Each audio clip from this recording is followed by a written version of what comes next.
नमस्कार. आज लोकशाहीर अण्णाभाऊ साठे यांच्या पुण्यस्मरणानिमित्त त्यांना भावपूर्ण श्रद्धांजली अर्पण करीत असताना त्यांची एक रचना मी तुमच्या पुढे सादर करतो. जग बदल घालून घाव सांगून गेले मला भीमराव. जग बदल घालून घाव सांगून गेले मला भीमराव.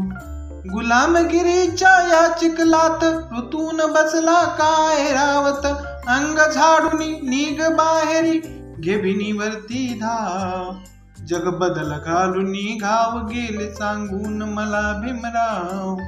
धनवंतांनी अखंड पिळले धर्मांधांनी तसेच छळले. मगराने जणू माणिक गिळले चोर झाले साव. जग बदल घालून घाव गेले सांगून मला भीमराव. ठरवून माईन कलंकित जन्मोजन्मी करून अंकित.